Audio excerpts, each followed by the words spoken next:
Welcome, dear witches, wizards, and muggle enthusiasts, to a journey deep into the annals of Hogwarts' shadowy beginnings. Today, we unravel the life of one of the most enigmatic and controversial figures in wizarding history, Salazar Slytherin. His name is often spoken with a mix of reverence and unease, and his legacy continues to ripple through the wizarding world, centuries after his time. Was he a zealot, or perhaps a bit of both? To answer that, we must first understand the man behind the name. The story of Salazar Slytherin begins not at Hogwarts, but in the mist-shrouded marshlands of what is now the western coast of England. This region, known for its isolated villages and ancient magical traditions, was home to a clan of wizards who prided themselves on their deep connection to their magical heritage. Salazar was born into this world, a world where magic was seen not as a gift to be shared, but as a birthright to be protected. His family was said to have descended from some of the oldest magical bloodlines in the British Isles, and it was within this context of pride and exclusivity that Salazar's early views on blood purity were formed. Even as a young boy, Salazar was precociously talented. Local legends describe him as a child who could charm snakes to do his bidding before he could even speak in full sentences.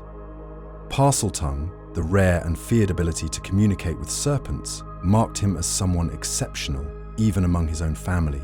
But it was not just his magical gifts that set him apart. It was his ambition, his hunger to leave a mark on the world. While others in his village were content with their isolated way of life, Salazar dreamed of something greater, a world where the greatest witches and wizards would gather to shape the future of magic. It was this dream that eventually brought him into contact with 3 other wizards who shared his vision for a magical school. Together with Godric Gryffindor, Rowena Ravenclaw, and Helga Hufflepuff, Salazar co-founded Hogwarts School of Witchcraft and Wizardry, a place that would go on to become the cornerstone of magical education. Each founder contributed something unique to the school. Godric brought courage, Rowena brought intellect, Helga brought kindness, and Salazar brought ambition. But while their shared vision for the school was noble, their differences were never far beneath the surface. Salazar's primary concern was the preservation of magical bloodlines. He believed that Muggle-borns, those born to non-magical parents, lacked the innate understanding and respect for magic that came naturally to those from wizarding families. This belief, while not uncommon at the time, was deeply divisive. To Salazar, the inclusion of Muggle-born students posed a threat to the purity of the magical world. He argued passionately that Hogwarts should admit only those with wizarding ancestry, but his fellow founders disagreed. They believed that magical ability could manifest in anyone, regardless of their parentage, and that Hogwarts had a duty to nurture all young witches and wizards. This ideological rift would eventually grow into a chasm. Salazar, though a man of cunning and strategy, was also fiercely proud and unyielding in his beliefs. The conflict came to a head when the other founders refused to implement his ideas of exclusivity. Feeling betrayed and increasingly isolated, Salazar chose to leave the school he had helped build, though not without leaving his mark, both literally and figuratively. Before his departure, Salazar is said to have constructed a secret chamber deep beneath the castle, hidden from the other founders.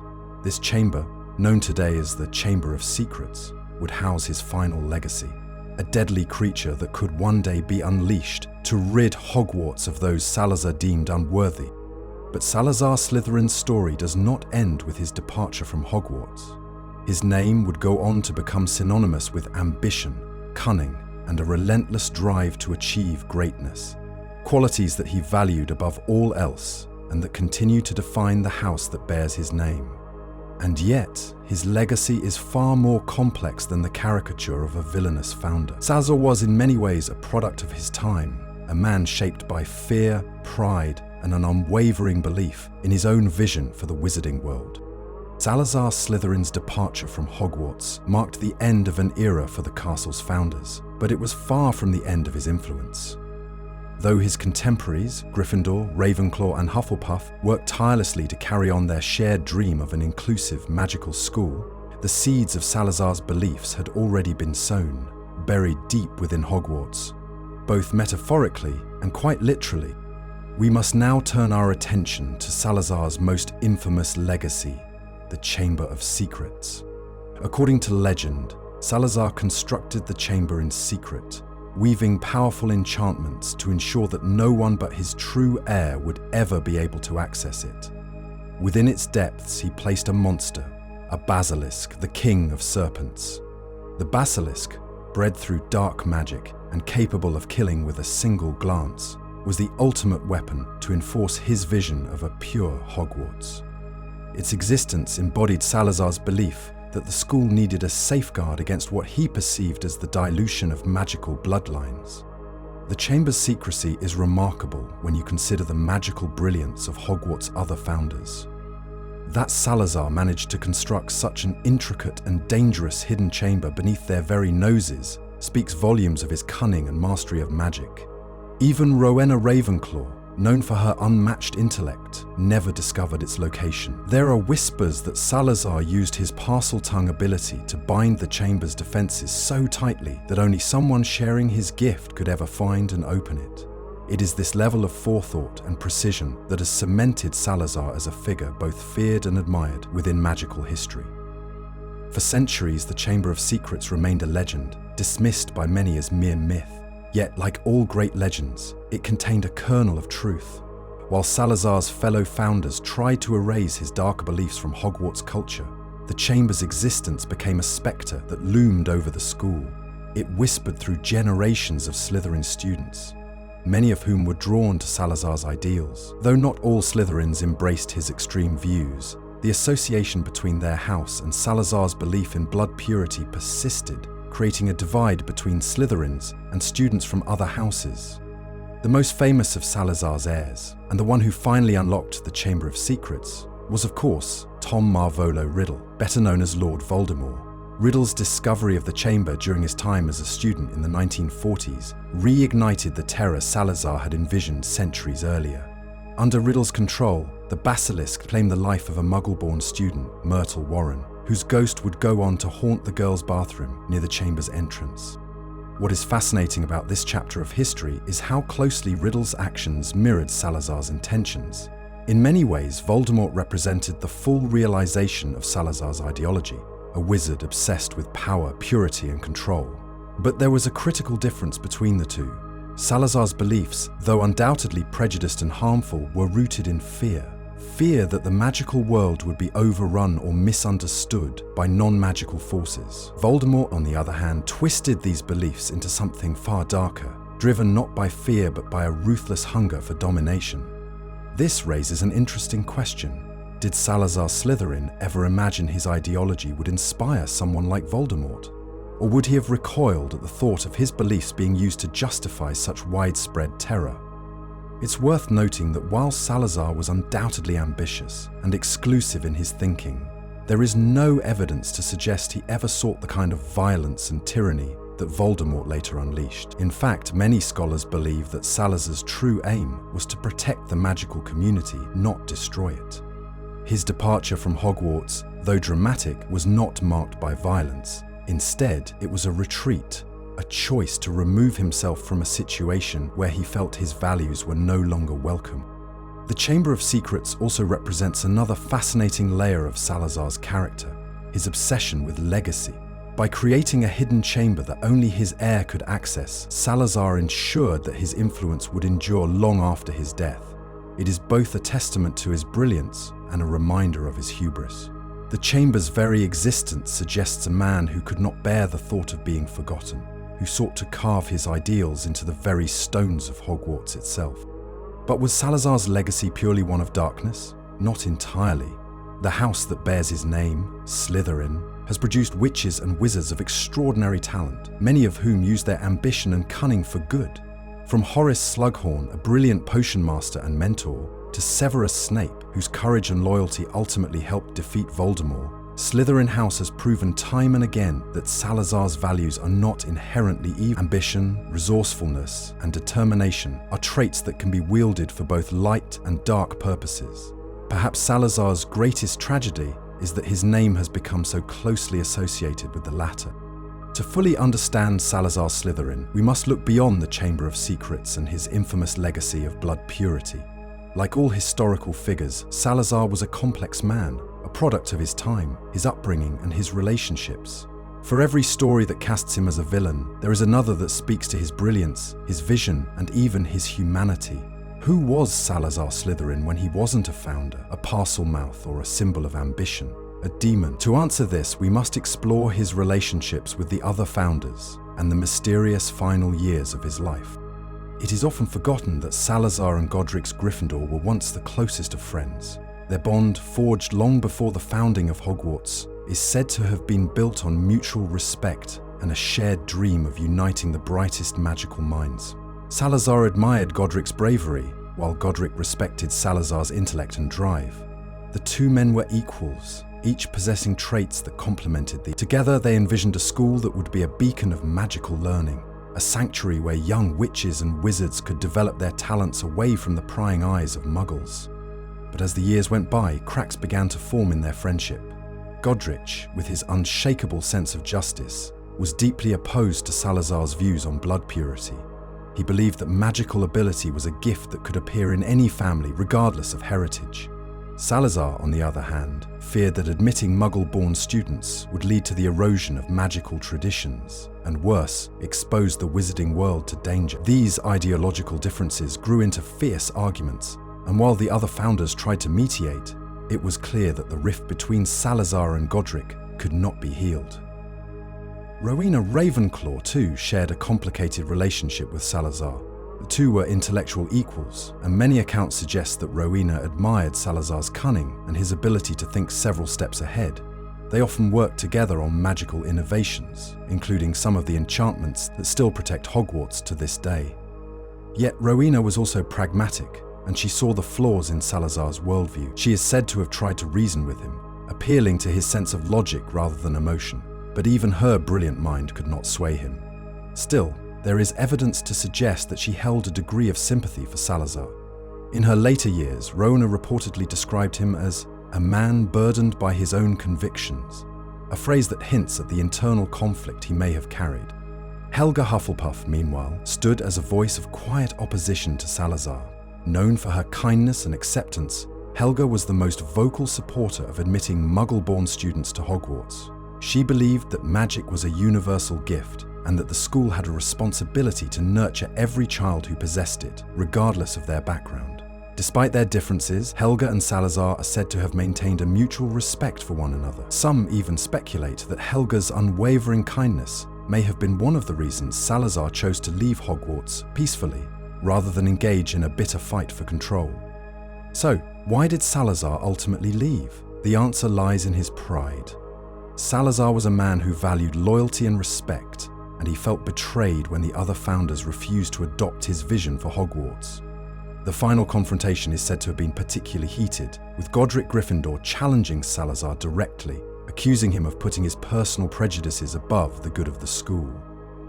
It was during this argument that Salazar is believed to have uttered one of his most infamous lines: "Better to leave than to watch the future be squandered." His departure marked the end of the Founders' era, and it left an indelible mark on Hogwarts. Some say he travelled south to his ancestral lands, where he continued his work on magical experimentation in isolation. Others believe he vanished into obscurity, his whereabouts known only to a few trusted allies.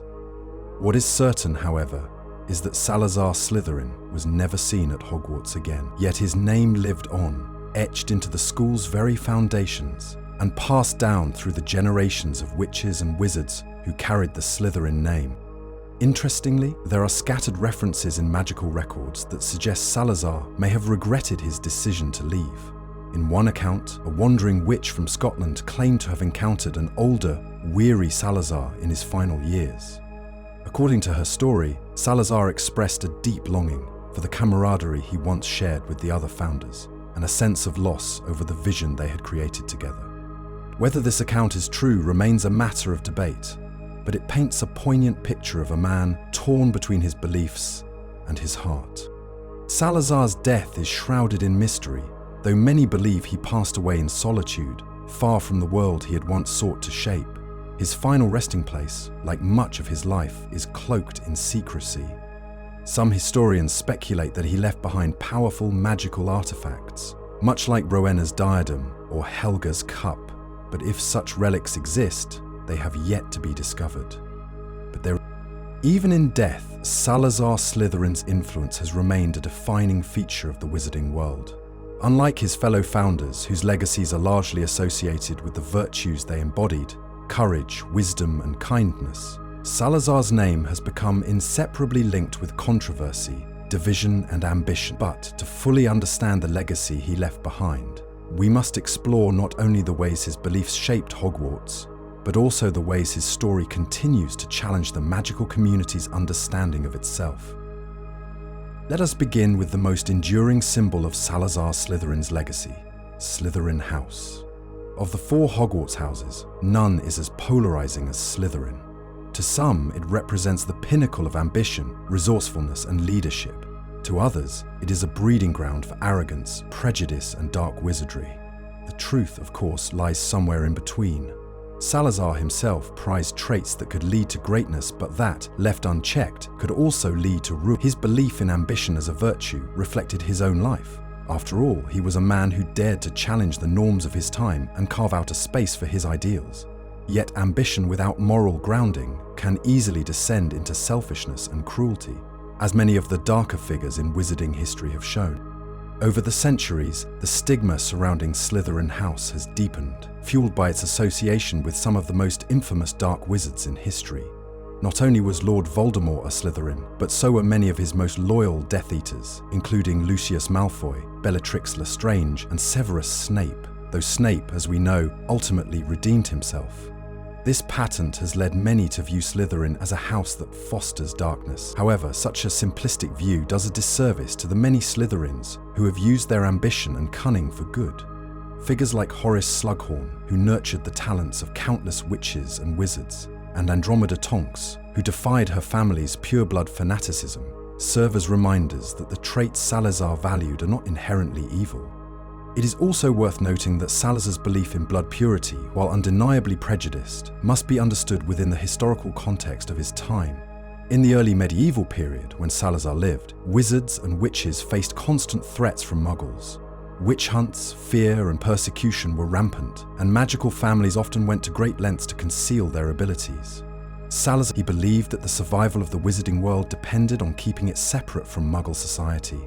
While his methods and ideology were deeply flawed, they were born out of a genuine concern for the preservation of magical culture. The Chamber of Secrets, of course, remains the most enduring and troubling aspect of Salazar's legacy.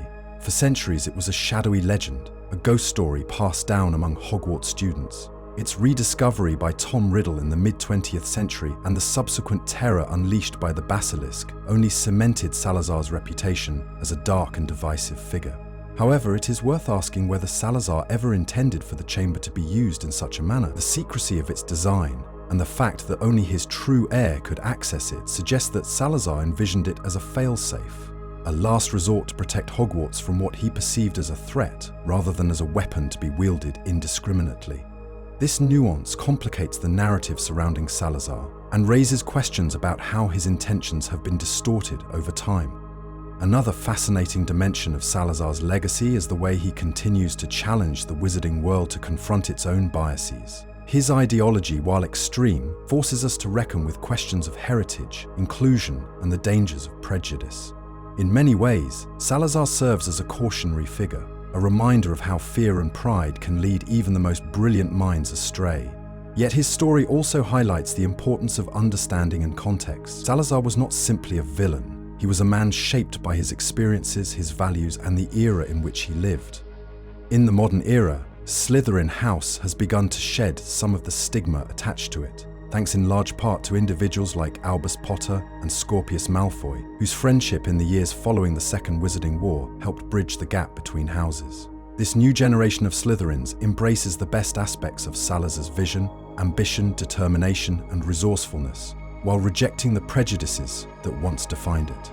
"After all, the first floor is Swaith," said Freddie Malfoy. Slowly but surely, the house is reclaiming its place as an integral part of Hogwarts, rather than an outlier.